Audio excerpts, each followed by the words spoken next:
الحمد للہ وکفیٰ وسلام علی عبادہ الذین اصطفیٰ اما بعد فاعوذ باللہ من الشیطان الرجیم بسم اللہ الرحمن الرحیم یا ایھا الذین آمنوا اتقوا اللہ وکونوا مع الصادقین وقال تعالی یا ایھا الذین آمنوا کتب علیکم الصیام کما کتب علی الذین من قبلکم لعلکم تتقون صدق اللہ العظیم۔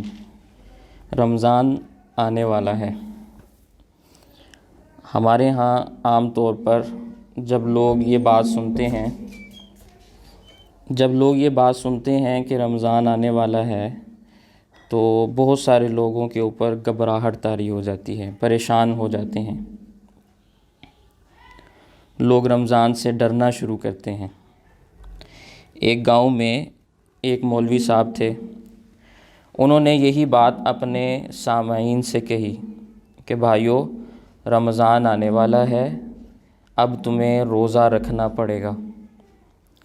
اب وہاں کے دیہاتی جاہل قسم کے افراد تھے، پوچھنے لگے کہ بھئی روزہ کیا ہوتا ہے؟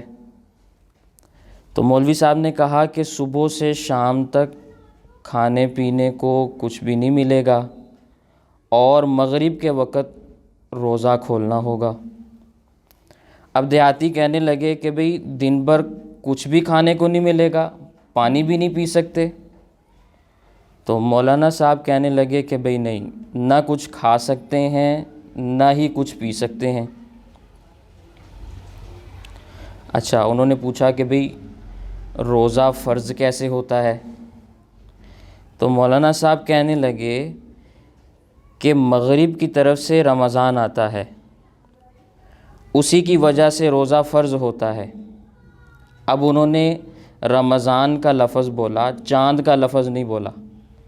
کہنے لگے مغرب کی طرف سے رمضان آتا ہے، اس کی وجہ سے روزہ فرض ہو جاتا ہے۔ جب دیہاتیوں نے پوچھا کہ رمضان کدھر سے آتا ہے تو انہوں نے کہا مغرب کی طرف سے آتا ہے۔ پھر انہوں نے پوچھا کہ رمضان کس دن آتا ہے؟ تو کہنے لگے 29 یا 30 شعبان کو سورج غروب ہونے کے بعد آتا ہے۔ اب مولانا صاحب تو بیان کر کے چلے گئے۔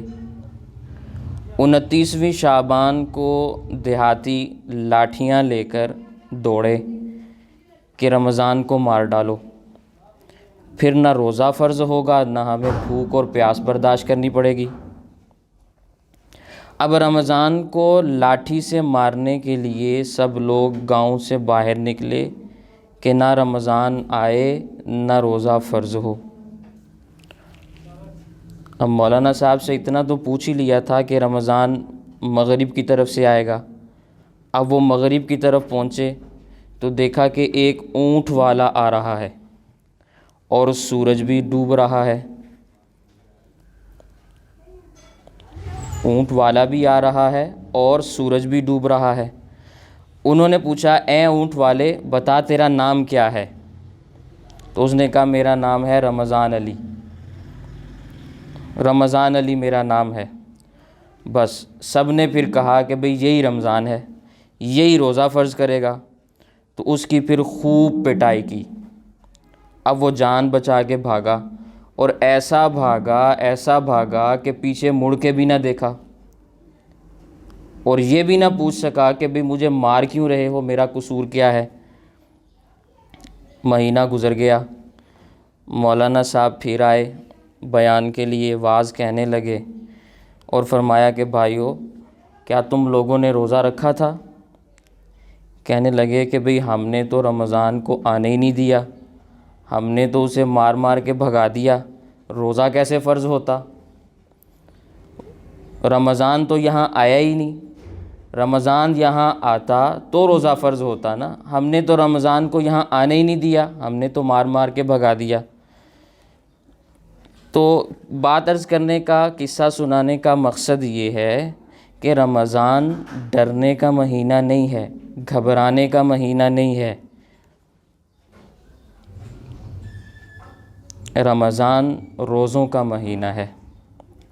اللہ تعالیٰ نے روزوں کی فرضیت کو جس طرح بیان کیا قرآن کریم کے اندر یہ بھی اللہ کے اللہ ہونے کی دلیل ہے، یہ بھی اللہ کے اللہ ہونے کی دلیل ہے کہ جس انداز میں اللہ تعالیٰ نے قرآن کریم میں روزوں کی فرضیت کو بیان کیا کہ اللہ تعالیٰ صرف حاکم نہیں ہیں، صرف بادشاہ نہیں ہیں، بلکہ ارحم الراحمین بھی ہیں۔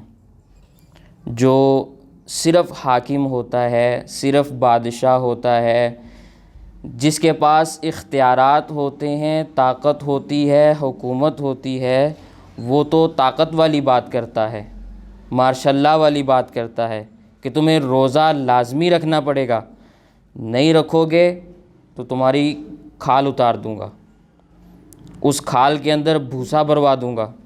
لیکن اللہ جل شانہ نے بڑے ہی پیارے انداز میں فرمایا، یا ایھا الذین آمنوا کتب علیکم الصیام کما کتب علی الذین من قبلکم، اے ایمان والو تم پر روزے فرض کر دیے گئے ہیں جس طرح تم سے پہلے لوگوں پر روزے فرض کیے گئے تھے۔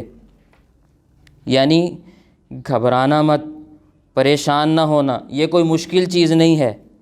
علامہ آلوسی سید محمود البغدادی رحمہ اللہ، مفتی بغداد، اپنی قرآن کریم کی تفسیر روح المعانی میں یہ بات بیان فرماتے ہیں کہ پچھلے لوگوں پر روزہ کے فرض ہونے کا تذکرہ کرنا اپنے غلاموں پر روزے کو آسان کرنے کی تدبیر ہے، کہ روزہ کوئی ایسی مشکل چیز نہیں ہے کہ سحری سے لے کر غروب آفتاب تک خالی پیٹ رہنے سے کوئی مر جائے گا، بلکہ تم سے پہلے بہت سارے لوگ ایسے گزرے ہیں جن کے اوپر روزہ فرض تھا، انہوں نے روزہ رکھا اور روزہ رکھنے کے بعد وہ زندہ بھی رہے۔ لہٰذا اے میرے محبوب صلی اللہ علیہ وسلم کی امت، تم پریشان مت ہو، مشقت تھوڑی سی ہے لیکن اس کا انعام بہت بڑا ہے۔ جس کو دنیا میں بڑا انعام مل جائے تو وہ بڑی سے بڑی مشقت اٹھانے کو تیار ہو جاتا ہے۔ مثال کے طور پہ جون اور جولائی کا مہینہ ہو، گرمی شدید ہو، لو چل رہی ہو، اور حکومت کی جانب سے کوئی اعلان کرنے والا اعلان کر دے کہ اس جون اور جولائی کے گرمی کے موسم میں جو شخص 100 میل تک پیدل جائے گا اس کو ایک پلاٹ الاٹ کیا جائے گا جس کی قیمت 1 کروڑ سے زائد ہوگی، مفت میں ملے گا، تو اسی وقت کتنے لوگ ایسے ہوں گے جو اے سی میں بیٹھے ہوئے ہوں گے، لیکن اے سی کو یہ کہتے ہوئے کہ اے اے سی تیری ایسی کی تیسی، اور اسی وقت وہ اٹھیں گے اور لو کے موسم میں، گرمی کے موسم میں، تپتی ہوئی دھوپ میں پیدل دوڑنا شروع کریں گے تاکہ ہم پہلے پہنچ جائیں اور انعام کو حاصل کرنے والے ہو جائیں۔ تو بڑا انعام حاصل کرنے کے لیے مشقت برداشت کی جاتی ہے، ٹھیک ہے، انعام کے لالچ میں قربانی دی جاتی ہے، بلکہ دنیا میں تو انعام کے لالچ میں سب کچھ ہی قربان کیا جاتا ہے۔ حضرت حکیم الامت مجدد الملت مولانا اشرف علی تھانوی رحمہ اللہ نے اپنی کتاب بہشتی زیور میں روزوں کے باب میں یہ بات لکھی کہ روزہ داروں کو اللہ تعالیٰ قیامت کے دن عرش کے نیچے بلائیں گے اور فرمائیں گے کہ اے رمضان کے روزے رکھنے والو، تم ہمارے مہمان ہو، کیونکہ تم نے اپنا پیٹ جلایا، کھانا ہوتے ہوئے بھی ہمارے خوف سے نہیں کھایا، حلال ہوتے ہوئے بھی نہیں کھایا، آج تم ہمارے عرش کے نیچے آ جاؤ، اس عرش کے سائے کے نیچے ہم تمہارے لیے دسترخوان لگائیں گے۔ قیامت کے دن جب اور سارے کے سارے لوگوں کا حساب اور کتاب ہو رہا ہوگا اور سورج کی گرمی سے سب کی کھوپڑیاں کھول رہی ہوں گی، تو روزہ داروں کے لیے عرش کے سائے میں دسترخوان بچھے گا۔ جہاں عرش کا سایہ ہوگا، یہ اس بات کی دلیل ہے کہ ان لوگوں کا حساب نہیں ہوگا، اور جہاں حساب ہوگا وہاں عرش کا سایہ نہیں ہوگا، لہٰذا عرش کا سایہ مل جانا یہ اس بات کی دلیل ہے کہ سائے والے سارے کے سارے لوگ جنتی ہیں، سیدھا جنت میں جانے والے ہیں۔ بغیر حساب کتاب کے جنت میں جانے والے ہیں، تو روزے دار کو اللہ تعالیٰ کل قیامت کے دن اپنے عرش کا سایہ نصیب فرمائیں گے۔ یہ چھوٹا انعام نہیں ہے، بہت بڑا انعام ہے۔ ترمذی شریف کی روایت ہے کہ روزہ داروں کے لیے دو خوشیاں ہیں، ایک خوشی دنیا میں ہے اور افطار کے وقت ہے، اور دوسری قیامت کے دن ہے جب وہ اپنے رب سے ملاقات کریں گے۔ افطار کے وقت روزے دار کو اتنا مزہ آتا ہے، اتنا مزہ آتا ہے، اتنا مزہ آتا ہے کہ روزہ نہ رکھنے والا، روزہ خور آدمی اس سے محروم ہوتا ہے۔ افطاری کے وقت روزہ دار اور غیر روزہ دار دونوں کے چہروں سے بڑی آسانی کے ساتھ پہچان ہو جاتی ہے۔ اگر کسی نے روزہ نہیں رکھا لیکن پھر بھی کھا رہا ہے کہ یار دہی بلے کون چھوڑے، تو اس کا چہرہ بتاتا ہے کہ اس ظالم نے روزہ نہیں رکھا۔ روزہ دار کے چہرے پر ایک نور ہوتا ہے، ایک چمک ہوتی ہے، اور روزہ چھوڑنے والا اس نور سے، اس چمک سے محروم رہتا ہے۔ اب یہاں ایک بات افطار کی آئی تو مزید سمجھ لیں۔ افطاری کی دعوتوں کی وجہ سے ہمارے ہاں معاشرے میں نماز کی جماعت کی نماز چھوٹ جاتی ہے۔ کہیں افطار کی دعوت ہو جس کا نام ہمارے ہاں افطار پارٹیز رکھا جاتا ہے، وہاں سموسے بھی ہیں، پکوڑے بھی ہیں، اور مختلف قسم کی ڈشز اور فشز سب چیزیں موجود ہیں، لیکن ان کو کھانے کے چکر میں جماعت کی نماز چھوٹ جاتی ہے، اور بسا اوقات جماعت نماز ہی رہ جاتی ہے، کھانا زیادہ لمبا ہو جاتا ہے۔ تو کبھی بھی افطاری کے لیے جماعت کی نماز مت چھوڑو، یہ خصوصاً مردوں کے لیے ہے۔ تھوڑی سی انسان کھجور کھا لے، ایک کھجور کھا لی، دو کھجوریں کھا لیں اور پانی پی لیا، پھر مسجد میں جماعت سے نماز پڑھ کے آیا جائے، اور پھر اطمینان سے کھانا کھایا جائے۔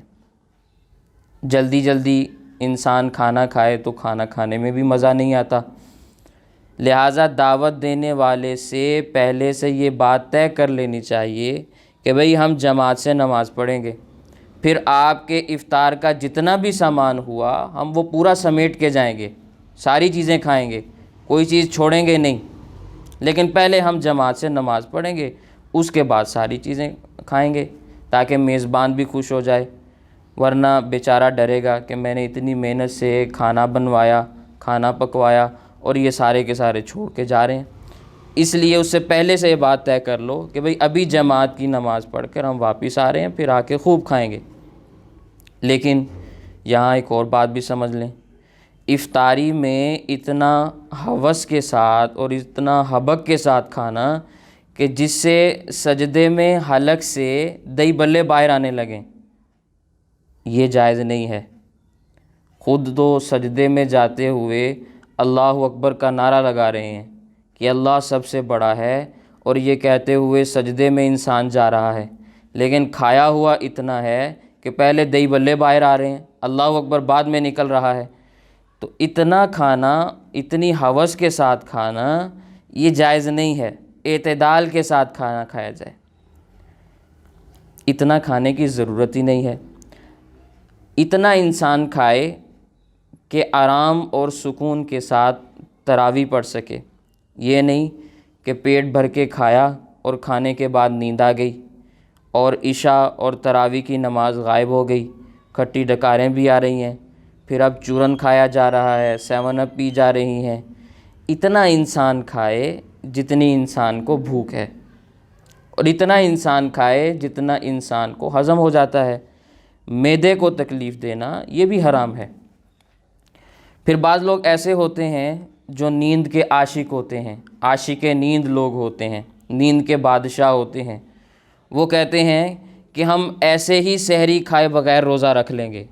افطاری میں وہ اتنا کھاتے ہیں کہ وہ کہتے ہیں ہمیں سحری کرنے کی پھر ضرورت نہیں ہے، ایک تو ہماری نیند خراب ہوتی ہے، تو اس لیے ہمیں اٹھنے کی ضرورت نہیں ہے، حاجت نہیں ہے، اس سے ہمارا سر درد ہوتا ہے، یہ مسئلہ ہوتا ہے، یہ مسئلہ ہوتا ہے، مختلف قسم کے باتیں۔ اور پھر کھانا تو ہم نے کھا لیا، اٹھنے کی ضرورت کیا ہے؟ لیکن یہ بہت بڑی محرومی کی بات ہے، کیونکہ نبی کریم صلی اللہ علیہ وسلم فرماتے ہیں ان اللہ و ملائکتہ یصلون علی المتسحرین، جو سحری کھاتے ہیں ان پر اللہ تعالیٰ کی رحمت برستی ہے اور فرشتے بھی ان کے لیے مغفرت کی دعا کرتے ہیں۔ ان اللہ و ملائکتہ یصلون علی المتسحرین، جو لوگ سحری کھاتے ہیں ان پر اللہ کی رحمت بھی برستی ہے اور فرشتے بھی ان کے لیے مغفرت کی دعا کرتے ہیں۔ اب یہ اللہ تعالیٰ کی رحمت کا معاملہ بڑا عجیب ہے۔ یہ بالکل اسی طرح ہے جیسے کہ کسی انسان کی شادی بھی ہو رہی ہو اور اس کی شادی کے اوپر چھوارے، کھجوریں وہ بھی تقسیم ہو رہی ہوں۔ دیہاتوں میں شادی کے موقعوں پر چھواروں کا تقسیم ہونا اور چھواروں کا لوٹنا، پھینکے جاتے ہیں نا، یہ ایک عجیب خوشی کی کیفیت ہوتی ہے کہ ہم نے اتنے چھوارے پکڑ لیے اور اتنے کھا لیے اور یہ کر لیا اور وہ کر لیا، تو اس کی ایک الگ خوشی۔ اور کسی انسان کی اپنی شادی ہو رہی ہو اور اس کی شادی میں چھوارے لٹائے جا رہے ہوں تو پھر یہ ڈبل خوشی ہو جاتی ہے، دوہری خوشی ہو جاتی ہے۔ بالکل اسی طرح سحری کھانے کا مزہ بھی آ رہا ہے، انسان کھانا کھا رہا ہے، کھانا کھانے کا اپنا مزہ ہے، اللہ تعالیٰ کی رحمت بھی برس رہی ہے، اس رحمت کے نزول کا اپنا ایک مزہ ہے، اور پھر فرشتے مغفرت کی دعا بھی کر رہے ہیں، ان کی دعائے مغفرت کا ایک الگ مزہ ہے۔ تو سحری کھانے میں مزہ ہی مزہ ہے، مزہ ہی مزہ ہے، لیکن وہ شخص ان تمام مزوں سے محروم ہو جاتا ہے جو یہ کہتا ہے کہ میں نے افطاری میں ہی اتنا کھا لیا، اب سحری میں اٹھنے کی ضرورت کیا ہے؟ ٹھیک ہے، اور پھر سحری کے وقت شیطان ڈراتا ہے کہ دن بھر کیسے پار ہوگا، مغرب کی نماز تک تو کھانا بھی نہیں ملے گا، اس لیے سحری اتنی ٹھونس کے کھاؤ کہ ہر چیز بھر جائے، ہر چیز بھر جائے، فرسٹ فلور بھی بھر جائے، سیکنڈ فلور بھی بھر جائے، اور جسم کے اندر جو بیسمنٹ والے کھانے ہیں وہ بھی بھر جائیں، اتنا کھا لو کہ ہر چیز بھر جائے۔ بے شک پھر سارا دن کھٹی ڈکاریں آتی رہیں اور انسان پریشانی کے عالم میں گھومتا رہے، تو یہ طریقہ بھی درست نہیں ہے۔ اتنا انسان کھائے جو ہضم ہو جائے، کھانا ہضم ہوگا، جسم کی طاقت بنے گی، طاقت بنے گی تو دن بھر آرام کے ساتھ بغیر کھائے پیے گزارا بھی ہو جائے گا، کیونکہ جسم میں طاقت موجود ہوگی۔ اور یہ تجربے کی بات ہے کہ جن لوگوں نے زیادہ کھایا تاکہ دن بھر بھوک نہ لگے، ان کو کمزوری زیادہ محسوس ہوئی، معدے کا نظام بھی خراب ہوا، دن بھر کھٹی ڈکاریں بھی آئیں، کمزوری بھی زیادہ ہوئی۔ اور جنہوں نے اعتدال کے ساتھ کھانا کھایا ان کا دن بہت اچھا گزرا، سارے دن میں طاقت بھی رہی اور اعتدال کے ساتھ ان کا نظام بھی چلتا رہا۔ تو سحری کھانے میں اعتدال کا خیال رکھیں، اور سحری کھانا یہ سنت عمل ہے، سحری کھانا یہ سنت عمل ہے۔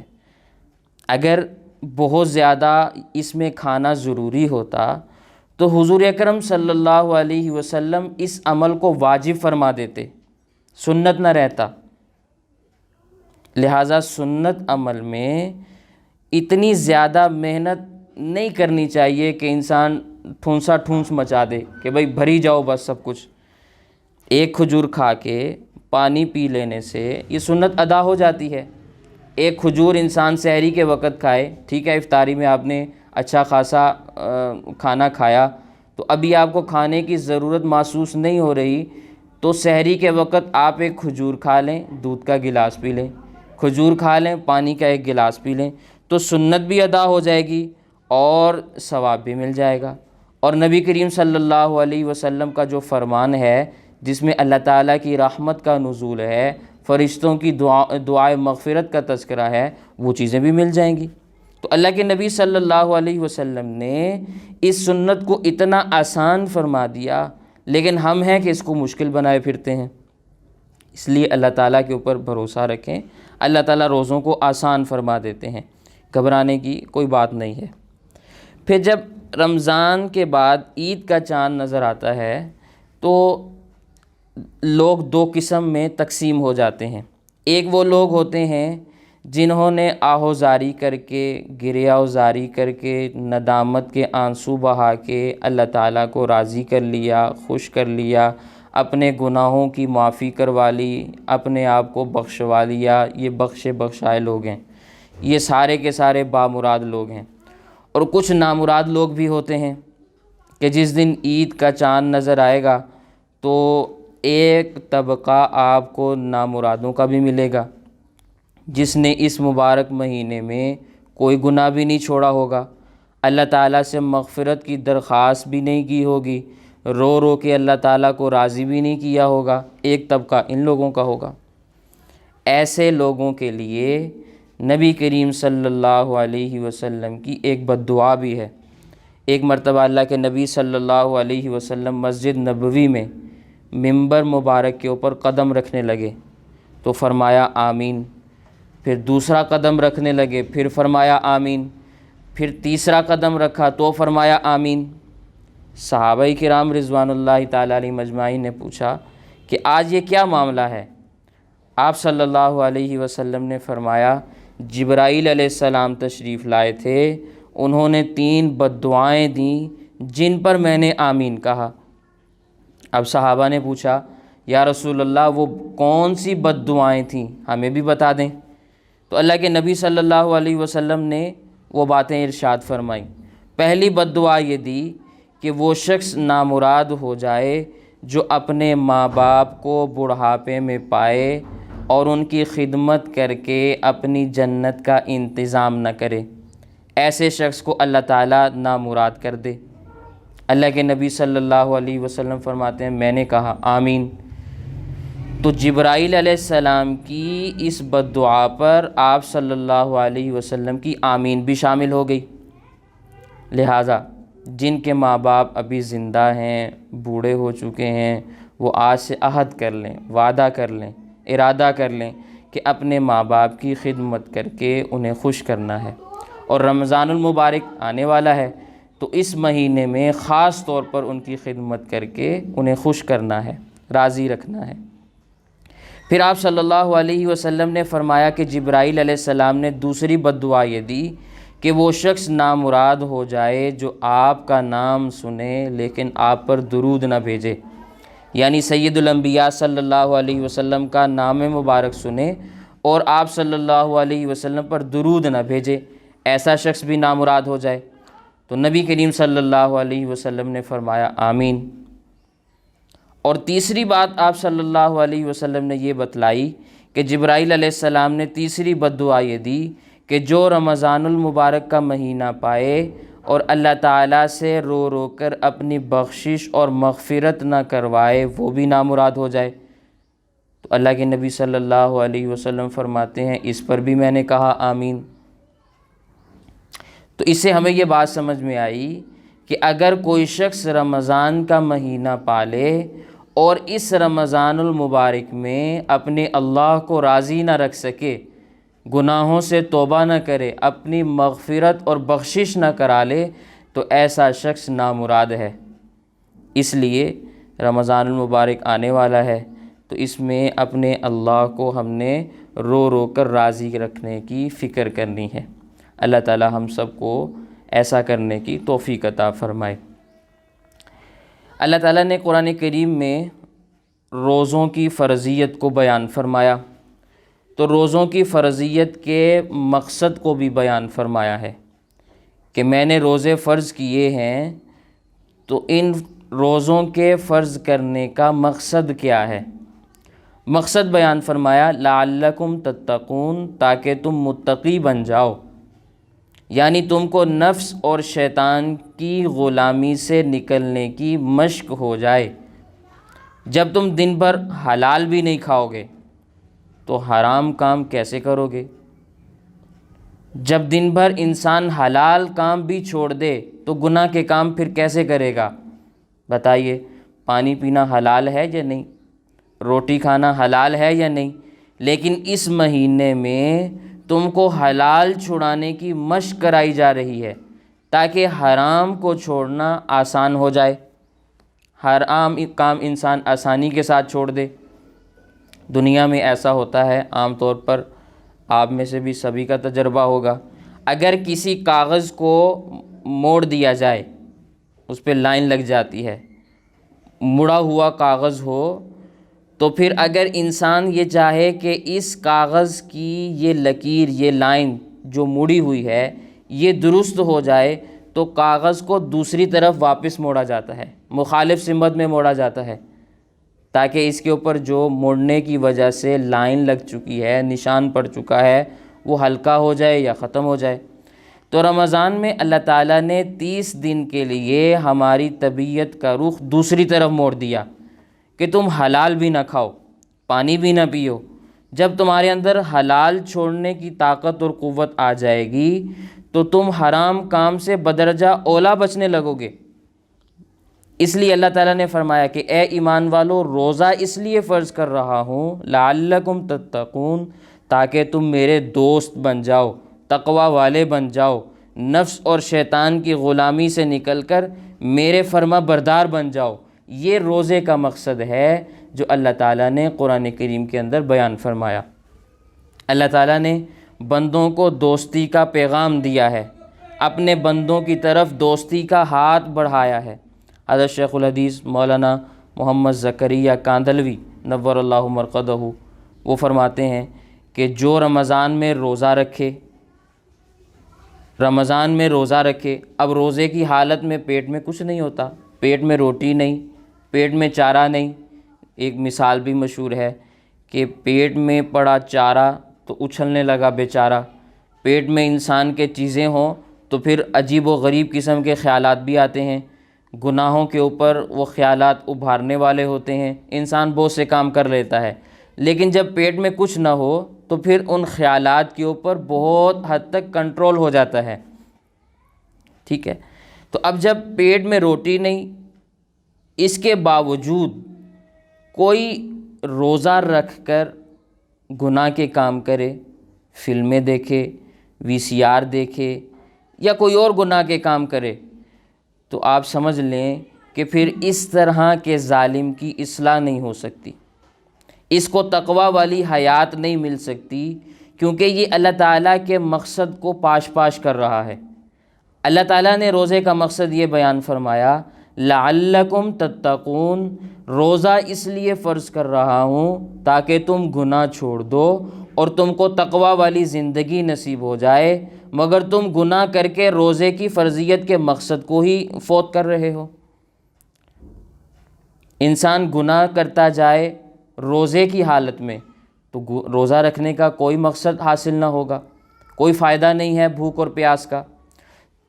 تو میں یہ بات عرض کر رہا ہوں کہ کسی کے پیٹ میں روزہ ہو پھر بھی وہ گناہ کرتا ہو، برے اعمال کرتا ہو، مجرمانہ سوچ رکھتا ہو یا دل میں گندے گندے خیالات پکاتا ہو، تو یہ شخص لعلکم تتقون کی خلاف ورزی کر رہا ہے، کیونکہ اللہ تعالیٰ تو فرماتے ہیں کہ میں نے روزہ اس لیے فرض کیا تاکہ تم متقی بن جاؤ۔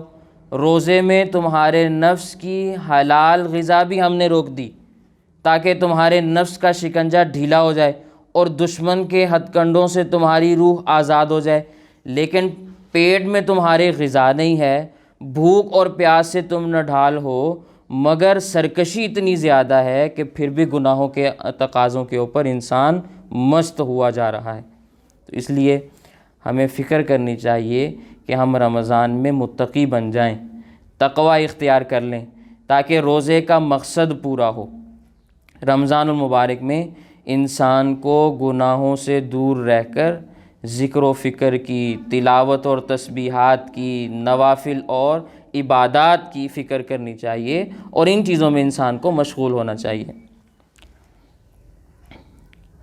حضرت مولانا شاہ عبد الغنی پھول پوری رحمہ اللہ وہ فرمایا کرتے تھے کہ دنیا کا کوئی بادشاہ بھی اپنی رعایا کو دوست کہنے کے لیے تیار نہیں ہوتا۔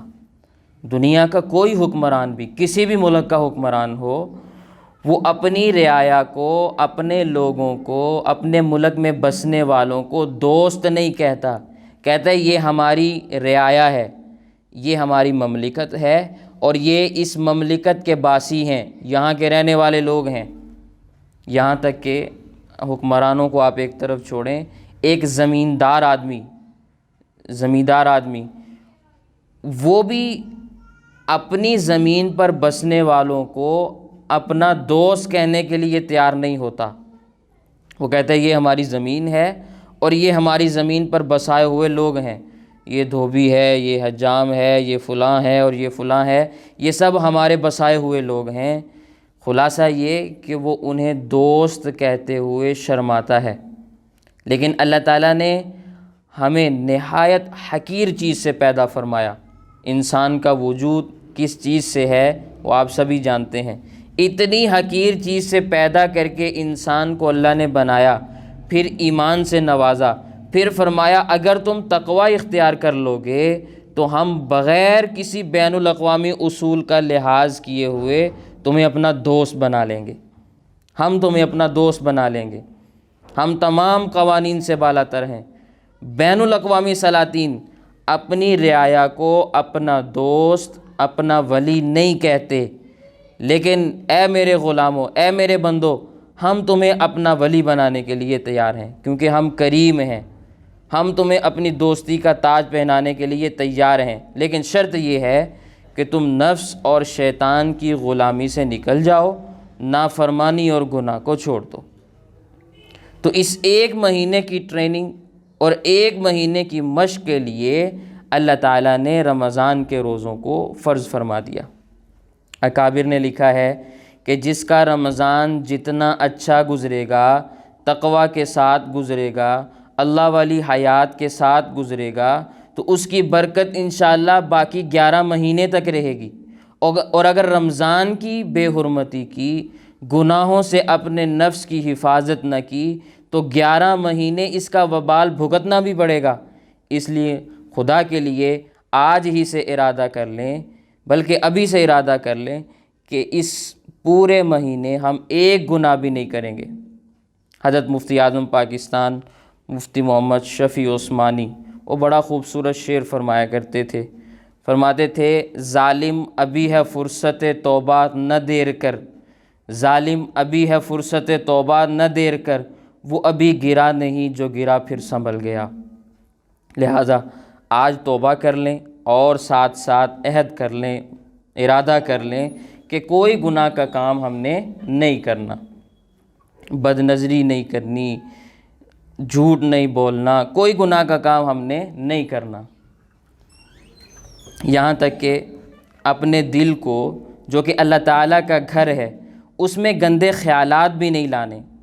خیال خود سے آ جائے تو معاف ہے، وہ ایک الگ مسئلہ ہے، مگر جان بوجھ کر خیالات کو دل میں لانا اور ان کو دل میں ٹھہرانا ایسا نہیں کرنا۔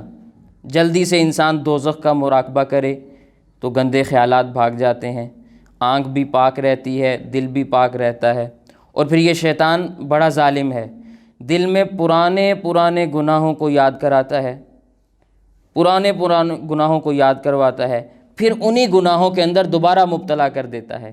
اس لیے جب ایسا معاملہ ہو بس اسی وقت انسان دوزخ کے عذاب کا مراقبہ کر لے، قبر کے عذاب کو یاد کر لے، دشمن کو آگے نہ بڑھنے دے۔ اس کو آپ یوں سمجھ لیں کہ اگر آپ کا کوئی دنیاوی دشمن ہو، دنیا کا کوئی دشمن ہو، وہ آپ ہی سے کہے کہ مجھے آدھا گھنٹہ اپنے گھر کے اندر رہنے دو، تو آپ کہیں گے کہ اس میں بھی دشمن کی کوئی چال ہے، اس میں بھی دشمن کی کوئی چال ہے، اس لیے ہم کبھی بھی دشمن کو اپنے گھر میں نہیں رہنے دیں گے۔ لہٰذا دل میں غیر اللہ کو مت بساؤ، یہ دل اللہ کا گھر ہے، اس کو کعبہ بناؤ، یعنی کعبہ والے اللہ کو اس دل میں رکھو، دل کو اللہ کو دل میں رکھو، انشاءاللہ پھر دل بھی چین میں رہے گا، سکون میں رہے گا۔ اللہ سے بڑھ کر ہمارے دلوں کو چین دینے والا، آرام دینے والا دنیا میں کوئی نہیں ہے۔ دنیا میں کوئی نہیں جانتا کہ اس دل کو سکون کیسے دینا ہے، اطمینان کیسے دینا ہے، چین کیسے دینا ہے۔ کسی میں یہ طاقت اور ہمت نہیں ہے سوائے اللہ تعالیٰ کے۔ تو لہٰذا دل میں 1 مہینے کا معاہدہ کر لیں، ایسا نور آئے گا کہ رمضان کے بعد بھی انشاءاللہ پھر اس نور سے محروم ہونے کو دل نہیں چاہے گا۔ جو شخص بڑی بڑی روشنیوں میں رہ لیتا ہے، بڑی بڑی روشنیوں میں جو شخص رہ لیتا ہے، مثال کے طور پر کوئی شخص 1000 پاور کے بلب میں 1 مہینہ رہ لے، بڑے بلب کی روشنی میں 1 مہینہ گزار لے، پھر وہ 1 مہینے کے بعد 40 پاور کے بلب میں آ کر رہے، کہاں 1000 پاور کا بلب اور کہاں 40 پاور کا بلب، تو یہ 40 پاور والا تو اسے لوڈ شیڈنگ محسوس ہوگی، اندھیرا محسوس ہوگا۔ بس 1 مہینہ انسان تقویٰ کے بڑے بلب میں رہ لے، پھر 1 مہینے کے لیے انسان جب اپنے آپ کو تیار کر لے کہ بھئی ہم تقویٰ کے ساتھ رہیں گے، جھوٹ نہیں بولیں گے، غیبت نہیں کریں گے، کوئی گناہ کا کام نہیں کریں گے، خواتین یہ معاہدہ کریں کہ ہم 1 مہینہ بے پردہ نہیں نکلیں گی، پردے سے نکلیں گی، جھوٹ نہیں بولیں گی، کسی کی غیبت نہیں کریں گی، گھر میں ٹیلی ویژن، VCR دیگر آلات یہ نہیں چلنے دیں گی۔ تو اگر انسان 1 مہینے کا معاہدہ کر لے اور پھر اللہ تعالیٰ سے روز یہ کہے کہ اللہ ہم 1 مہینہ تقویٰ کے ساتھ گزار رہے ہیں، آپ اس 1 مہینے کا تقویٰ قبول کر کے باقی 11 مہینے کے لیے بھی ہمیں متقی بنا دیں، یہ دعا بھی ساتھ ساتھ کرتے رہیں، تو انشاءاللہ اللہ تعالیٰ رمضان میں بھی متقی بنا دیں گے، اور پھر رمضان کی برکت سے غیر رمضان میں بھی اللہ تعالیٰ تقویٰ کی دولت نصیب فرما دیں گے۔ بس اس مہینے کا حق میرے دل میں یہی آیا کہ میں آپ حضرات کو، آپ خواتین کو رمضان المبارک کے مہینے کے لیے تیار کروں، بیدار کروں، لہٰذا نفس کی لگام کو ٹائٹ کر لیں تاکہ یہ 1 مہینہ کے لیے ہم اللہ کے نام پر فدا رہیں۔ 1 مہینے کے لیے نفس مان جائے گا بڑی آسانی کے ساتھ کہ کوئی بات نہیں، چلو مولانا کی بات مان لو، 1 مہینے کا معاملہ ہے، 1 مہینے کے لیے اگر آپ تیار ہو جائیں تو اس کا پھر اثر یہ ہوگا کہ 1 مہینہ جب تقویٰ کے نور میں رہیں گے تو رمضان کے بعد بھی گناہ کی ہمت نہیں ہوگی، اندھیروں سے مناسبت ختم ہو جائے گی۔ اور کیا عجب معاملہ ہے کہ اللہ تعالیٰ احترام رمضان کے صدقے میں تقویٰ فی رمضان کی برکت سے تقویٰ فی کلی زمان ہمیں دے دیں، یعنی رمضان کے تقوی کو اختیار کرنے کی بدولت اللہ تعالیٰ ہمیں ہر زمانے میں تقویٰ دے دے۔ جیسے کوئی شخص حرمین شریفین جائے تو وہاں اگر تقویٰ کو اپنا لے، وہاں گناہ نہ کرے، تو اللہ تعالیٰ اس کو عجم میں بھی تقویٰ عطا فرما دیتے ہیں، وہ اپنے علاقے میں واپس آتا ہے تو متقی بن جاتا ہے۔ تو حرم کا تقویٰ یہ سبب بن گیا عجم میں تقویٰ کا۔ بالکل اسی طرح اگر کوئی شخص رمضان میں تقویٰ کو اختیار کر لے تو تقویٰ فی رمضان کو اللہ تعالیٰ سبب بنا دیں گے تقویٰ فی غیر رمضان کے لیے بھی اور فی کلی زمان کے لیے بھی، یعنی غیر رمضان میں سارے عالم میں جہاں کہیں بھی انسان رہے تو پھر تقویٰ کے ساتھ ہی رہے گا، متقی بن کے رہے گا، گناہوں سے اپنے آپ کو بچا کر ہی پھر جیے گا۔ لہٰذا آج سب معاہدہ کر لیں اور پھر قبولیت کے اوقات میں دعا بھی کرتے رہیں۔ تو اس مہینے میں تقویٰ سے رہنے کی ہم نے مشق کرنی ہے۔ تو اللہ تعالیٰ کی کریم ذات سے پھر امید ہے اللہ تعالیٰ رمضان کے اکرام کی برکت سے ہمیں باقی کے 11 مہینوں میں بھی متقی بنا دیں گے انشاءاللہ۔ تو میں یہ عرض کر رہا ہوں کہ تلاوت، تسبیحات، ذکر اور فکر کے ذریعے رمضان کی عظمتوں کی ہم نے قدر کرنی ہے، دوستوں سے فضول بات چیت چھوڑ دینی ہے، اخباروں کا مطالعہ چھوڑ دینا ہے، سوشل میڈیا کا بیجا استعمال چھوڑ دینا ہے، تلاوت کی کثرت کرنی ہے، ذکر کرنا ہے اور اپنی فکر کرنی ہے۔ اس حالت میں ہم نے رمضان گزارنا ہے، اشک بار آنکھوں سے اللہ تعالیٰ کو منانا ہے، راضی کرنا ہے، اور پھر اللہ تعالیٰ سے سب کچھ مانگنے کے بعد ایک جملہ کہنا ہے کہ اے خدا ہم آپ سے آپ کو مانگتے ہیں، اور جن اعمال سے آپ ملتے ہیں ان اعمال کی توفیق بھی مانگتے ہیں۔ بس بار بار اللہ تعالیٰ سے یہ دعا مانگتے رہیں، اللہ تعالیٰ انسان کو یہ چیزیں پھر ضرور عطا فرماتے ہیں۔ اب بہت سارے لوگ ہوتے ہیں وہ پھر سوال کرتے ہیں کہ رمضان میں ہم کیا وظیفہ پڑھیں، رمضان آنے والا ہے تو اس رمضان میں ہم وظائف کون کون سے پڑھیں، کوئی ہمیں عمل بتا دیں، کیا عمل کریں۔ جب نبی کریم صلی اللہ علیہ وسلم نے ہمیں وظائف رمضان خود عطا فرمائے ہیں تو ہمیں کوئی اور وظیفہ تلاش کرنے کی ضرورت کیا ہے؟ کیونکہ آپ صلی اللہ علیہ وسلم کے بتلائے ہوئے وظیفوں سے بڑھ کر کوئی اور وظیفہ ہے ہی نہیں، کوئی اور وظیفہ نہیں ہے، الا یہ کہ وہ بھی نبی کریم صلی اللہ علیہ وسلم کا اپنا بتایا ہوا ہی کوئی وظیفہ ہو۔ تو رمضان المبارک میں جو اعمال کثرت سے کرنے ہیں ان کے بارے میں نبی کریم صلی اللہ علیہ وسلم کا فرمان عالی شان موجود ہے۔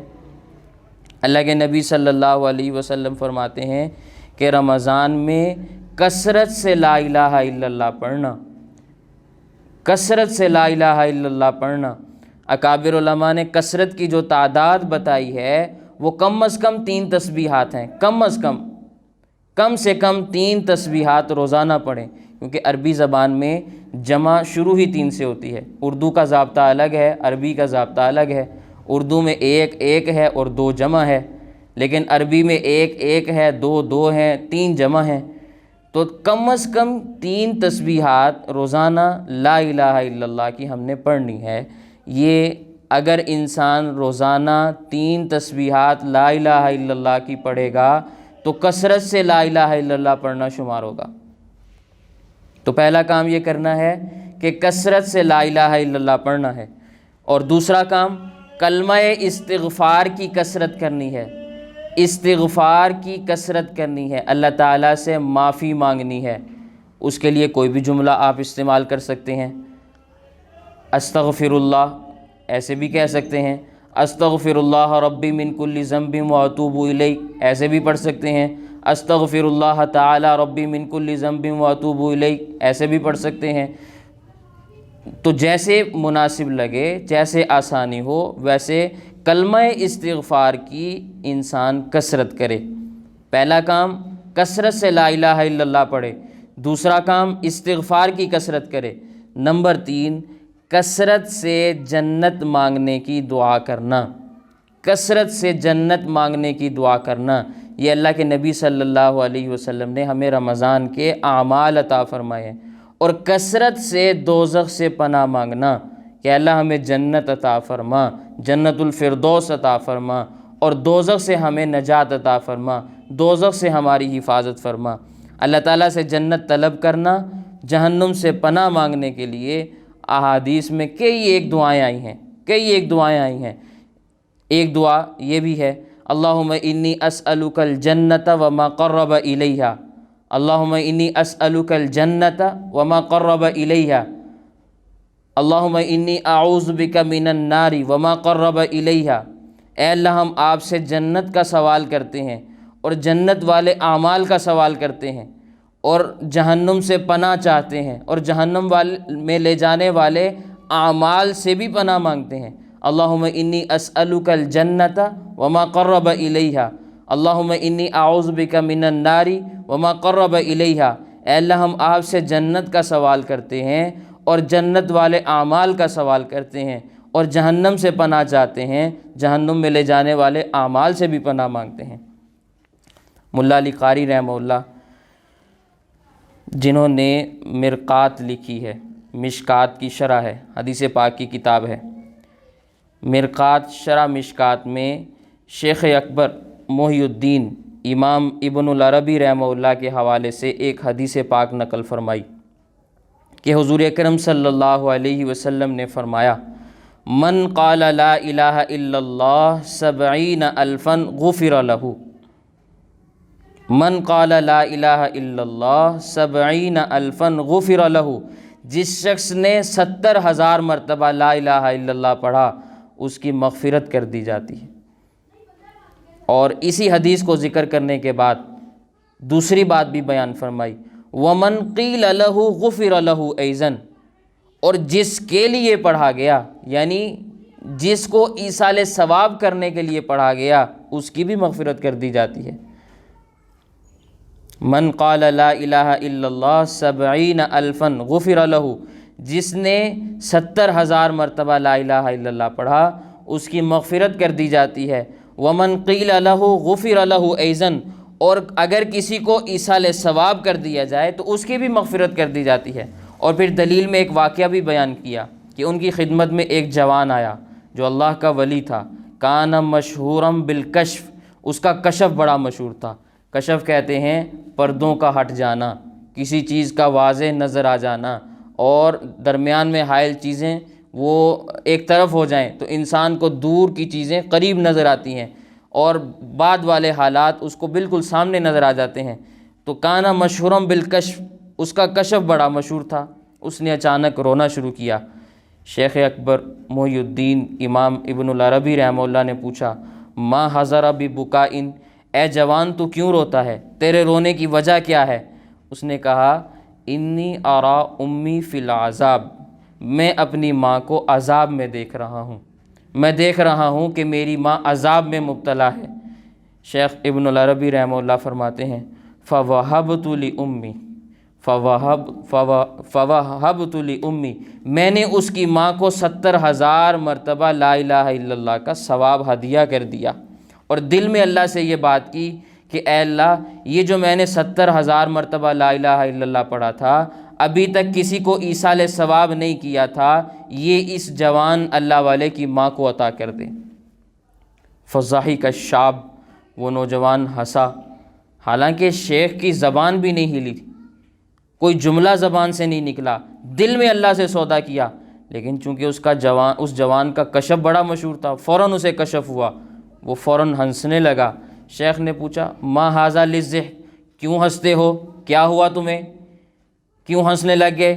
اس نے کہا، انی ارا امی فی حسن المآب، میں اپنی ماں کو جنت میں دیکھ رہا ہوں، میں اپنی ماں کو اچھے ٹھکانے پر دیکھ رہا ہوں۔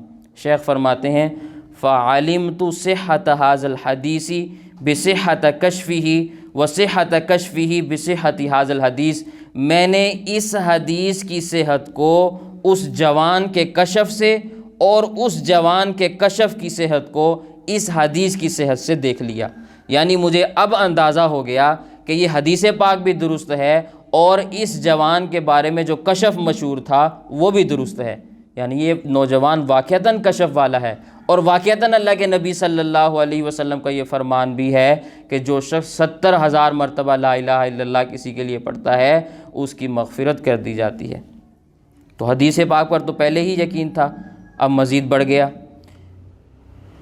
تو روزانہ لا الہ الا اللہ کی اگر انسان 5 تسبیحات پڑھ لے، لا الہ الا اللہ کی روزانہ 5 تسبیحات پڑھ لے، 25 منٹ میں پوری ہو جاتی ہیں، درمیان میں وقفے کے بعد محمد الرسول اللہ صلی اللہ علیہ وسلم ایسے پڑھ لے۔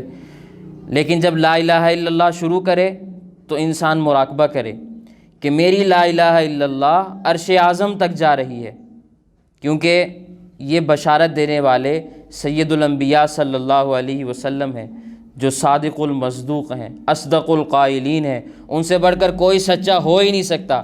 ان کی بشارت ہے کہ جب بندہ لا الہ الا اللہ پڑھتا ہے تو لا الہ الا اللہ لیس لہا حجاب دون اللہ، اللہ میں اور لا الہ الا اللہ میں کوئی حجاب نہیں رہتا، کوئی پردہ نہیں رہتا، کوئی رکاوٹ نہیں رہتی۔ جب یہ تصور ہوگا کہ میری ہر لا الہ الا اللہ عرش اعظم تک جا رہی ہے، اللہ تعالیٰ سے ملاقات کر رہی ہے، تو پھر بتائیں لا الہ الا اللہ پڑھنے میں کتنا مزہ آئے گا۔ تو روزانہ اگر لا الہ الا اللہ کی 5 تسبیح پڑھ لیں تو 5 مہینوں میں 75,000 مرتبہ انسان کا کلمہ پورا ہو جاتا ہے، 75,000 بن جاتے ہیں۔ تو ہر 5 ماہ کے بعد آپ کسی بھی رشتہ دار کو، والد کو، والدہ کو، دادا کو، دادی کو، نانا کو، نانی کو 70,000 مرتبہ کلمہ پڑھ کے ایصال ثواب کرتے ہیں۔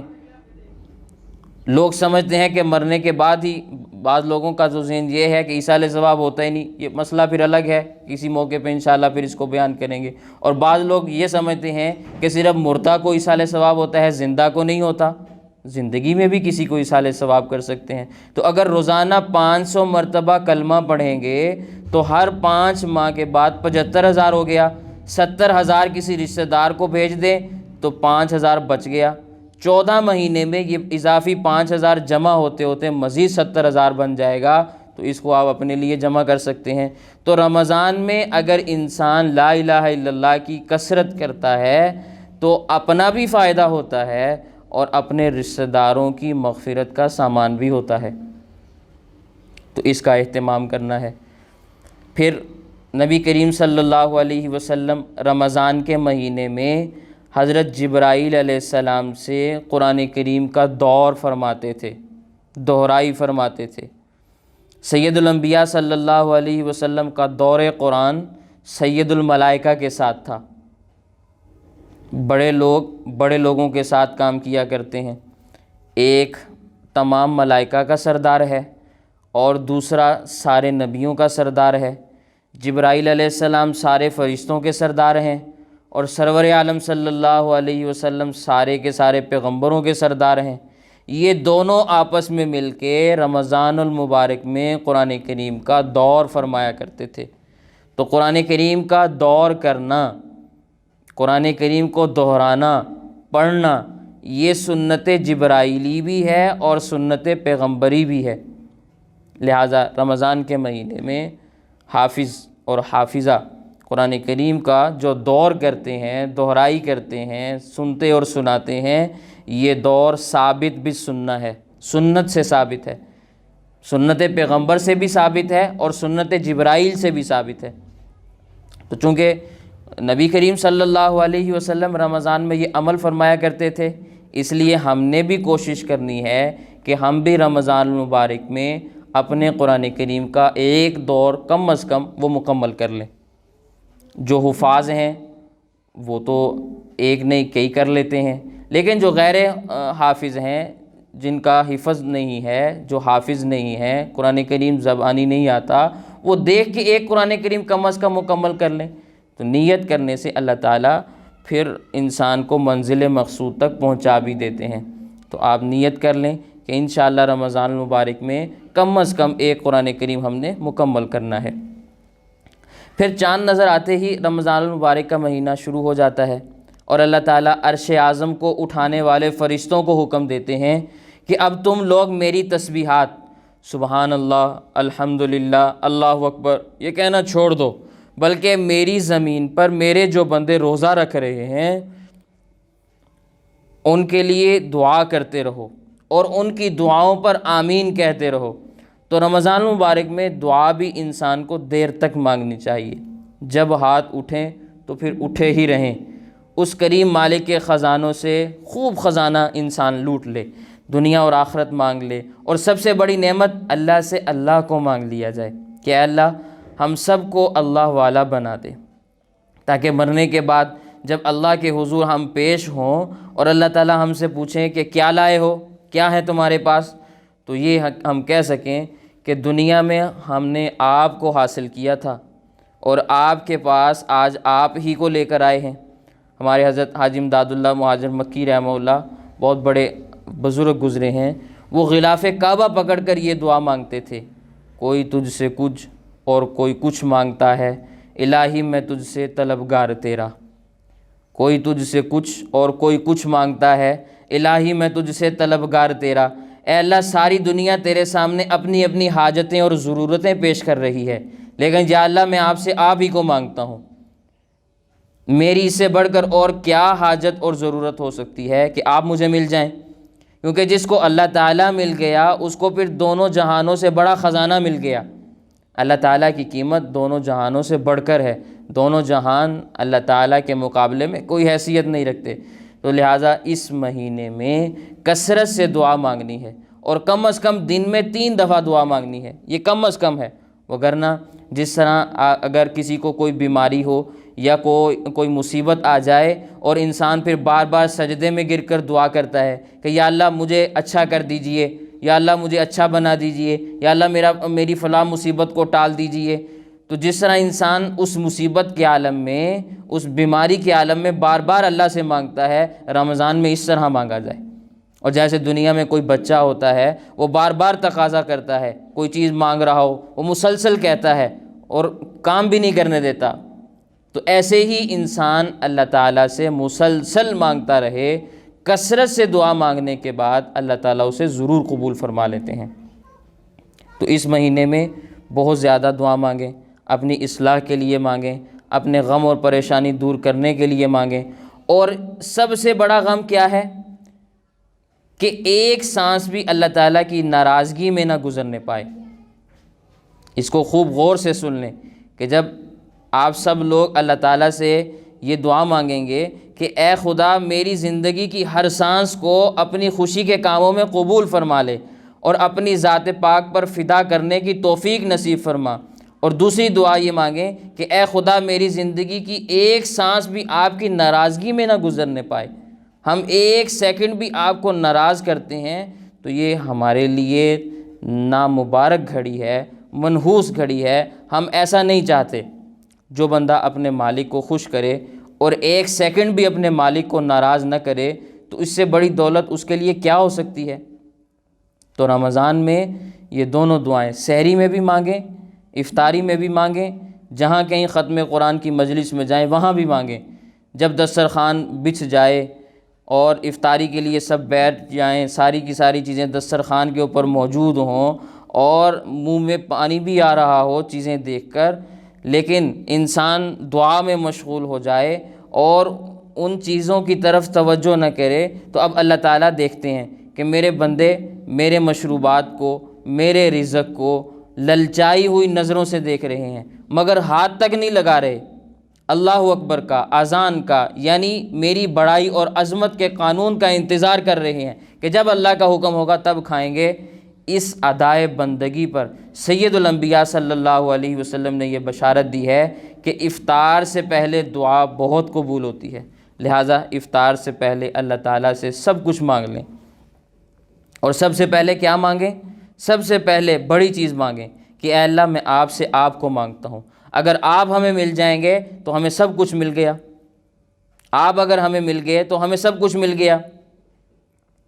آپ مجھے بتائیں کہ اگر ابا خوش ہو جائے تو بیٹے کو خوش رکھنے کی کوشش کرے گا یا نہیں کرے گا؟ باپ اگر بیٹے سے خوش ہو تو باپ بیٹے کو خوش رکھنے کی کوشش کرتا ہے کہ نہیں کرتا؟ تو جس بندے سے ربا خوش ہو جائے، اللہ خوش ہو جائے، تو کیا اللہ تعالیٰ اس بندے کو خوش نہیں رکھیں گے؟ جس کو اللہ مل گیا اس کو سب کچھ مل گیا، اس کو دنیا بھی مل گئی، اس کو آخرت بھی مل گئی، اس کو سکون بھی مل گیا، راحتیں بھی مل گئیں، پھر اللہ تعالیٰ کے نام کے صدقے میں وہ چٹائیوں پر بھی خوش رہے گا۔ اور جس سے اللہ تعالیٰ ناراض ہیں وہ قالینوں میں ہو، قالینوں پر رہنے والا ہو، ایئر کنڈیشن کمروں میں رہنے والا ہو، وہ پھر بھی خودکشی کرتا ہے، وہ پھر بھی ہیروئن پیتا ہے، نشہ کرتا ہے، راحت اور آرام اور دلی سکون سے وہ محروم رہتا ہے۔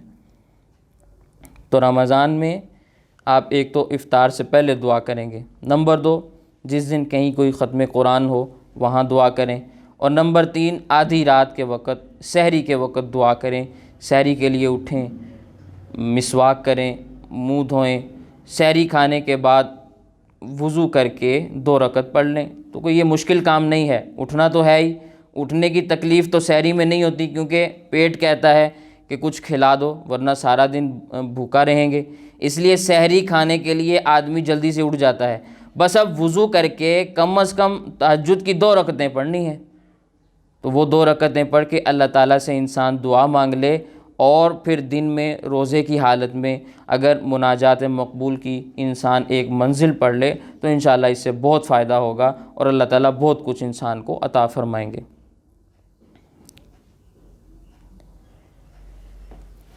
رمضان کے آخری عشرے میں شب قدر کا ظہور ہوتا ہے۔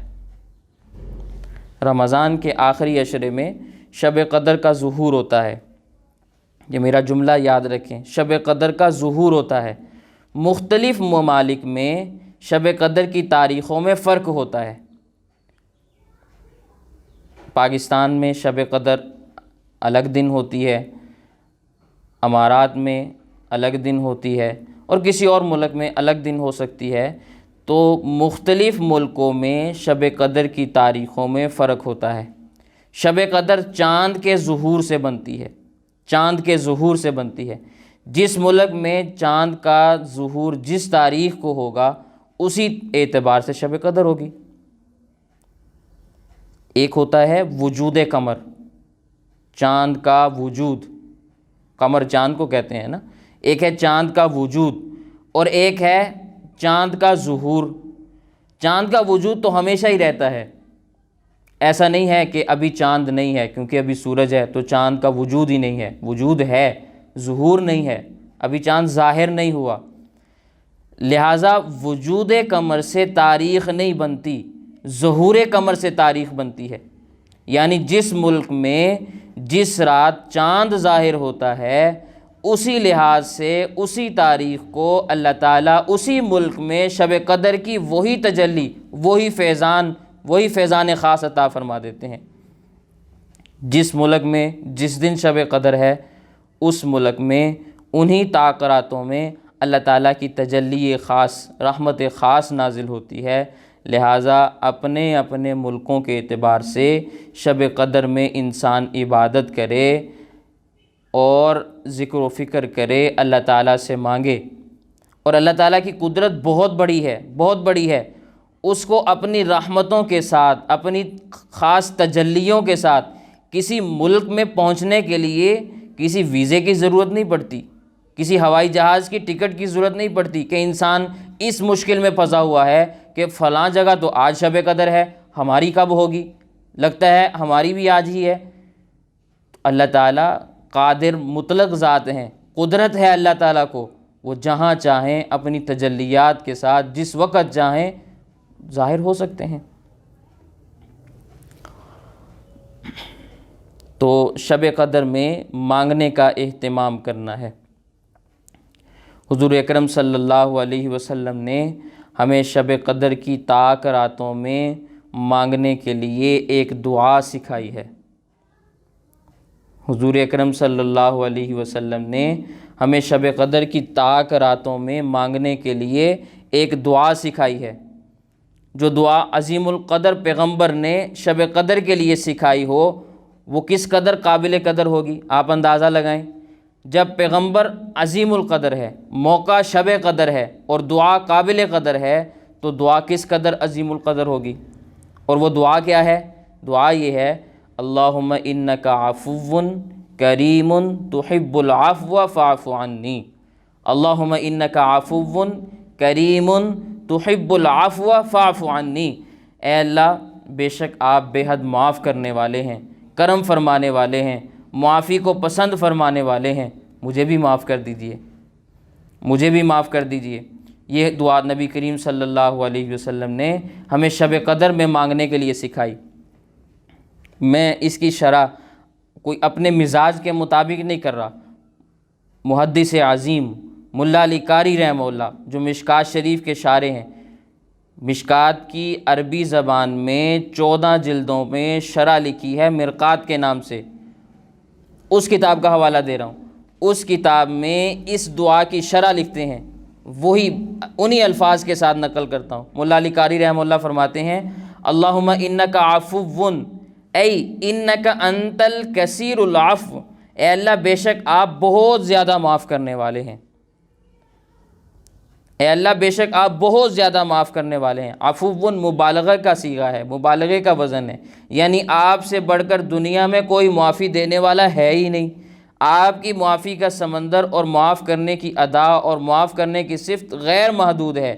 اگرچہ ہمارے گناہ بہت زیادہ ہیں، اکثریت میں ہیں، بہت زیادہ ہیں، لیکن محدود ہیں۔ جب انسان محدود ہے، انسان کی عمر محدود ہے، انسان کا تجربہ محدود ہے، انسان کے گناہ بھی محدود ہوں گے۔ اللہ تعالیٰ کی رحمت غیر محدود ہے۔ اللہ تعالیٰ کی غیر محدود رحمت کے سامنے ہمارے گناہ اقلیت میں ہیں، بے شک جتنے بھی زیادہ ہوں۔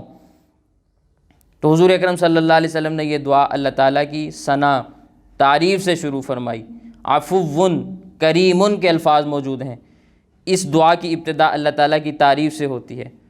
معافی کی یہ درخواست اللہ تعالیٰ کی حمد سے شروع ہو رہی ہے، تعریف سے شروع ہو رہی ہے، کیونکہ علماء کرام لکھتے ہیں، ثناء الکریم دعاء، کریم کی تعریف کرنا یہ بھی دعا ہے۔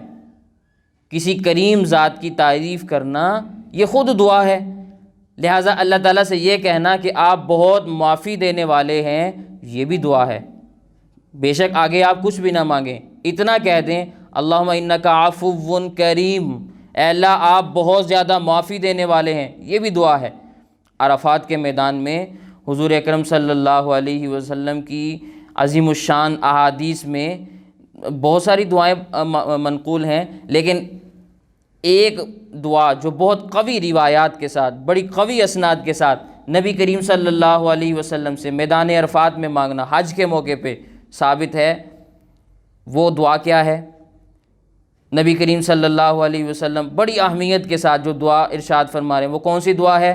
لا الہ الا اللہ وحدہ لا شریک لہ لہ الملک ولہ الحمد یحیی و یمیت بیدہ الخیر وہو علی کل شیء قدیر۔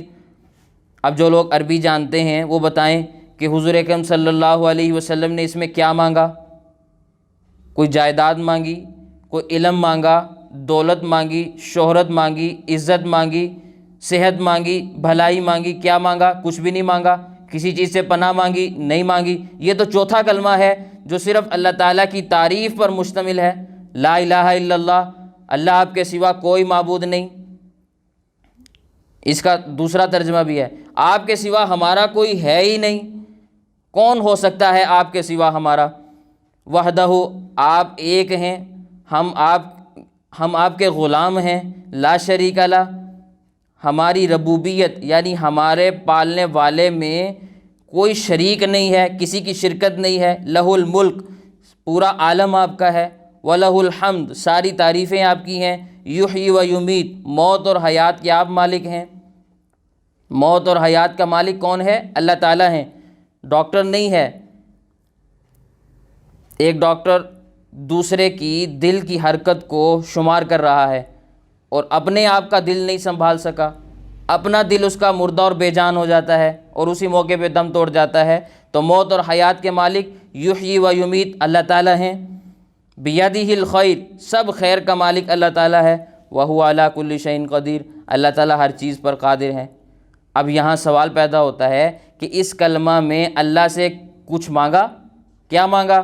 حضور اکرم صلی اللہ علیہ وسلم جیسی عظیم القدر ذات ہے، عرفات کا عظیم القدر دن ہے، مضمون بھی عظیم القدر ہے، لیکن اس کلمہ میں بندوں کی معافی کا کوئی مضمون نہیں موجود، جنت کا سوال ہی نہیں ہے، جہنم سے پناہ کا کوئی مضمون نہیں ہے۔ تو اس علمی سوال کا جواب علماء کرام نے یہ بیان کرتے ہیں کہ ثناء الکریم دعاؤن، کہ کسی کریم کی تعریف کرنا، کسی کریم ذات کی تعریف کرنا عظیم الشان دعا ہوا کرتی ہے، کیونکہ اگر اس موقع پر کچھ مانگ لیا جائے تو کریم اتنا ہی دے گا جتنا آپ نے مانگا۔ آپ نے کہا صحت دے دیں، اللہ نے صحت دے دی، لیکن جب کریم کی بہت زیادہ تعریف کی جائے تو وہ بغیر مانگے سارا ہی خزانہ کرم لٹا دیتا ہے۔ اللہ تعالیٰ سے اس انداز میں مانگنا نبی کریم صلی اللہ علیہ وسلم کی ادائے بندگی کا عظیم الشان کرشمہ ہے، کیونکہ آپ نے اپنے لیے بھی اور اپنی امت کے لیے بھی عظیم الشان دعا مانگی ہے کہ عرفات کے میدان میں تھوڑا سا وقت ہوتا ہے، میری امت کیا کیا مانگے گی، ہو سکتا ہے ان میں کمزور بھی ہوں جو تھوڑا سا مانگنے پر تھک جانے والے ہوں، اس لیے آپ نے اپنی امت کو یہ دعا سکھائی، ثناء الکریم دعاؤن، یہ جملہ سکھا دیا کہ بس تم جا کے کریم کی تعریف کر دینا تو جو تم نے زندگی بھر مانگا ہوگا اللہ تعالیٰ وہ بھی دے دے گا، جو نہیں مانگا وہ بھی بلا مانگے دے دے گا اور خزانہ کرم لٹا دے گا۔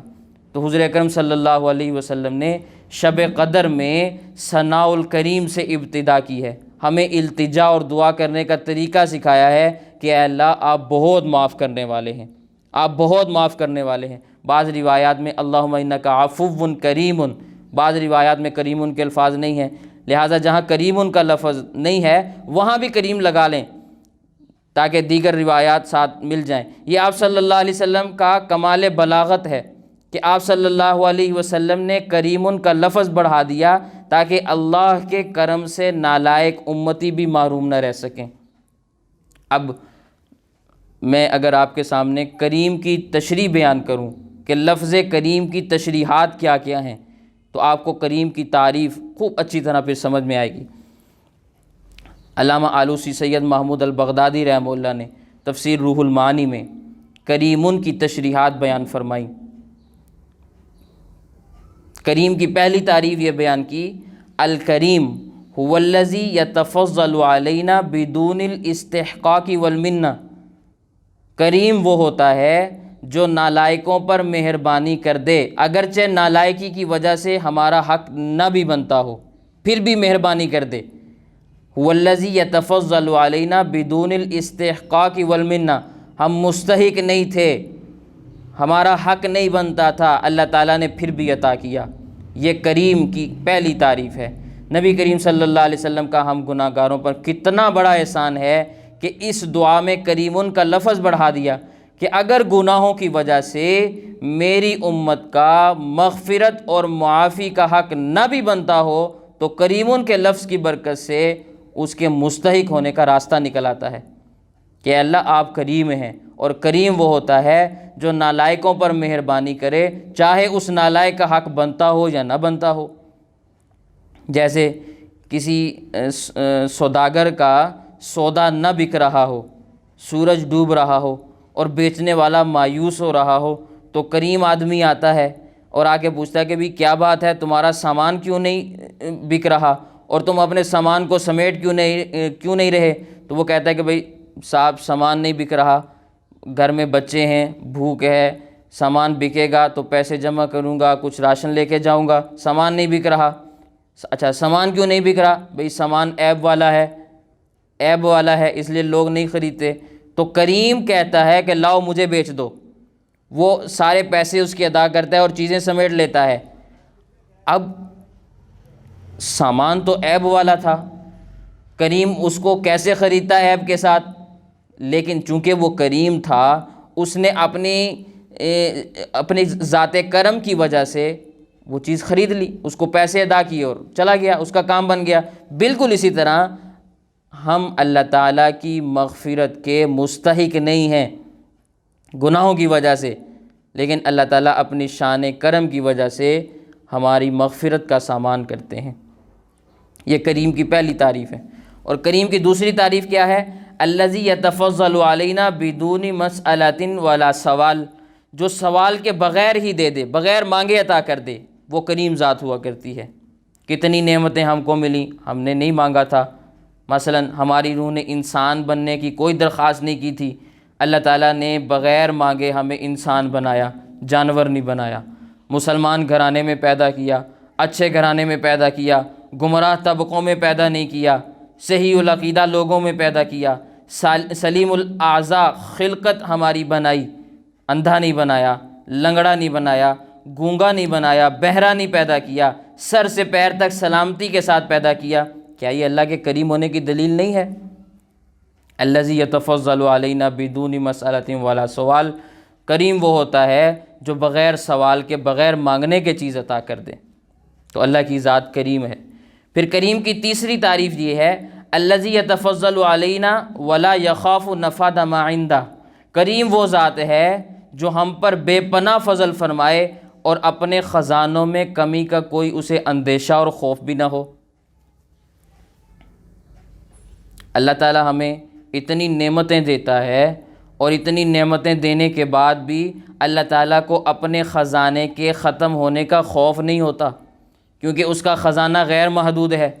خزانہ ختم ہونے سے ڈرنے والے محدود خزانے کے مالک ہوتے ہیں، اس لیے ڈرتے ہیں۔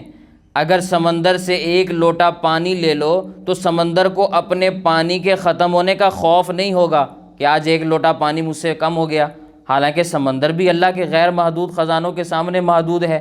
تو اللہ کے غیر محدود بحر کرم کا کیا پوچھنا، اللہ تعالیٰ کے خزانوں کی، غیر محدود خزانوں کی ہم تصور اور خیال میں بھی نہیں لا سکتے کہ اللہ تعالیٰ کے خزانے کتنے غیر محدود ہیں۔ الذی یتفضل علینا ولا یخاف نفاد ما عندہ، کریم وہ ذات ہے جو ہم پر بے پناہ فضل بھی فرمائے، ہمیں ساری چیزیں بھی عطا فرمائے اور اسے اپنے خزانوں کے ختم ہونے کا کوئی خوف اور اندیشہ بھی نہ ہو۔ یہ کریم کی تیسری تعریف ہے۔ اور کریم کی چوتھی تعریف کیا ہے؟ الذی یتفضل علینا فوق ما نتمنی بہ، جو ہماری تمناؤں سے بھی زیادہ ہمیں عطا کرتا ہے۔ الذی یتفضل علینا فوق ما نتمنی بہ، مانگی ایک بوتل شہد تھی، ایک شہد کی بوتل مانگی تھی، مگر مشک بھر دے دیا، 2.5 من دے دیا۔ تو اللہ تعالیٰ کے نام کریم سے مانگ کر نبی کریم صلی اللہ علیہ وسلم جیسی عظیم القدر ذات نے شب قدر کا یہ مضمون عطا فرمایا کہ ہر امتی کی معافی کی ضمانت ہو جاتی ہے۔ نالائق سے نالائق امتی بھی اللہ کے کرم اور معافی سے بن محروم نہیں رہتا۔ تو دو لفظوں کی شرح ہوگی، اللہم انک عفو کریم۔ آگے ہے تحب العفو، تحب یہ مضارع کا صیغہ ہے، گرامر والے جانتے ہیں مضارع میں دو زمانے ہوتے ہیں، ایک زمانہ حال کا ہوتا ہے، ایک زمانہ استقبال کا، آئندہ آنے والا زمانہ ہوتا ہے۔ یعنی آپ اپنے بندوں کو معاف کرنے کے عمل کو حال میں بھی محبوب رکھتے ہیں، اس وقت بھی محبوب رکھتے ہیں، اور آئندہ بھی اگر ہم سے خطا ہو گئی تو آئندہ بھی آپ ہمیں معاف کرنے کو محبوب رکھیں گے۔ تحب العفو کا مطلب یہ ہوا کہ اے اللہ آپ اس وقت بھی معافی دینے کو محبوب سمجھ رہے ہیں، اور آئندہ بھی جب ہم سے گناہ ہوگا، آئندہ بھی جب ہم سے خطا ہوگی تو ہمیں معاف کرنے کے عمل سے آپ کی محبت آئندہ بھی قائم رہے گی۔ اب اگر اس کی شرح آپ نے سننی ہو تو مشکات کی شرح مرقات میں ہے، تحب العفو ای اللہم انک تحب ظہور صفت العفو علی عبادی، آپ محبوب رکھتے ہیں اپنی معافی کی، آپ محبوب رکھتے ہیں اپنی معافی دینے کی صفت کے ظہور کو اپنے بندوں پر، یعنی اپنے بندوں کو معاف کرنا آپ کا محبوب عمل ہے۔ جس طرح کوئی بادشاہ ہو اور وہ ہرن کے شکار کا عاشق ہو، تو چونکہ اس بادشاہ کا شوق ہے ہرن کو شکار کرنا، تو اگر کوئی شخص بادشاہ کو جا کے بتائے گا کہ فلاں جنگل میں ہرن موجود ہے، تو بادشاہ اس کو انعام بھی دیتا ہے، شاباش بھی دیتا ہے، اس کی حوصلہ افزائی بھی کرتا ہے۔ تو اے اللہ آپ کو بھی معاف کرنے کا عمل بہت زیادہ محبوب ہے، لہٰذا آپ کے اس محبوب عمل کو اپنے اوپر جاری کرنے کے لیے ہم خود اپنے گناہوں کی گٹھری لے کر آپ کی بارگاہ میں حاضر ہوئے ہیں، تاکہ آپ اپنے اس محبوب عمل کو ہم پر جاری فرما کر ہمیں معاف کر دیں۔ ٹھیک ہے، تو نبی کریم صلی اللہ علیہ وسلم نے اللہ تعالیٰ کے محبوب عمل کو اپنے اوپر جاری کروانے کو پسند فرمایا ہے۔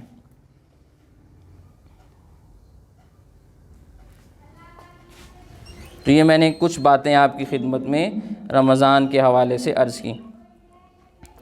پھر ایک آخری بات عرض کر کے اپنی بات کو مکمل کرتا ہوں۔ رمضان ختم ہوگا، جب رمضان ختم ہوگا تو بہت سارے لوگ ہوتے ہیں وہ رمضان کے جانے کی خوشی نہیں مناتے بلکہ افسوس کرتے ہیں، ہائے ہائے کرتے ہیں۔ آپ نے بھی دیکھا ہوگا معاشرے میں ہر قسم کے افراد پائے جاتے ہیں، تراویح ختم ہو گئی، اعتکاف ختم ہو گیا، تو اب انسان کو خوشی خوشی جانا چاہیے۔ اللہ تعالیٰ نے عید عطا فرمائی ہے تو عید میں خوش ہونا چاہیے، لیکن جب رمضان ختم ہوتا ہے تو بہت سارے لوگ ہوتے ہیں وہ ہائے ہائے کرتے ہیں۔ اب جب اعتکاف سے باہر نکل رہے ہیں تو انسان کو خوشی خوشی سے جانا چاہیے، جب رمضان سے باہر نکل رہے ہیں، روزے ختم ہو رہے ہیں، اللہ تعالیٰ کا شکر ادا کرنا چاہیے کہ اللہ تعالیٰ کا فضل ہے، احسان ہے کہ اس نے رمضان خیریت سے گزارا، ہم نے روزے رکھ لیے، ہم نے شب قدر پا لی، ہم نے اعتکاف بھی کر لیا، اور اللہ تعالیٰ نے اب عید کی خوشیاں ہمیں دے دیں۔ لیکن بہت سارے لوگ ہوتے ہیں وہ بیٹھے پھر بھی افسوس کر رہے ہوتے ہیں کہ ہائے رمضان چلا گیا، ہائے رمضان چلا گیا۔ جب اللہ تعالیٰ خوشی دینا چاہے تو انسان کو خوشی منانی چاہیے، اور جب اللہ تعالیٰ کسی حکم کے ساتھ باندھ دیں تو پھر انسان کو بندھے رہنا چاہیے۔ جیسے ایک شخص کو کسی نے باندھ دیا، اس کے بعد اس کو کھول بھی دیا، وہ پھر بھی ویسے کا ویسے ہی بیٹھا ہوا ہے، تو یہ بیوقوف ہے یا نہیں؟ اب اسے ایک ڈنڈا اگر کوئی مارے اور کہے کہ بھی تجھے کھول دیا ہے، بھاگ جا یہاں سے اور شکریہ ادا کر، تو اللہ میاں جب باندھ دیں تو انسان کو بندھے رہنا چاہیے، اور جب رسی کھول دیں تو پھر خوشیاں منانی چاہیے۔ ایک فقیر تھا، ایک فقیر درویش قسم کا آدمی تھا، اس نے اپنے سالن میں پانی ڈال دیا اور کہا کہ میں اس کو بے مزہ کروں گا تاکہ نفس کو سزا ملے، کوئی گناہ کیا ہوگا تاکہ نفس کو سزا ملے۔ ایک عارف تھے، اللہ والے تھے، انہوں نے کہا یہ نادان صوفی ہے، اگر یہ اللہ کا عارف ہوتا تو مزیدار سالن کو کھا کے ہر لقمے پر اللہ کا شکر ادا کرتا۔ اب یہ ظالم شکر کیا ادا کرے گا، زبردستی لقمے اندر نگلے گا، اب اس کی زبان کے اوپر اللہ کا شکر تو جاری نہیں ہو سکتا نا۔ اللہ تعالیٰ کی نعمت پر اللہ کا شکر ادا کرنا یہ بھی عبادت ہے، اور یہ ظالم قسم کا صوفی اس سے محروم ہو گیا۔ تو رمضان آئے اس پر بھی اللہ کا شکر ادا کریں، رمضان جائے اللہ تعالیٰ عید عطا فرمائے تو اس پر بھی اللہ کا شکر ادا کریں اور خوشیاں منائیں۔ تو چند ایک باتیں میں نے رمضان کے حوالے سے عرض کی ہیں، اللہ تعالیٰ ہمیں ان کو اپنانے کی، ان پر عمل پیرا ہونے کی توفیق عطا فرمائے۔ وآخر دعوانا ان الحمد للہ رب العالمین۔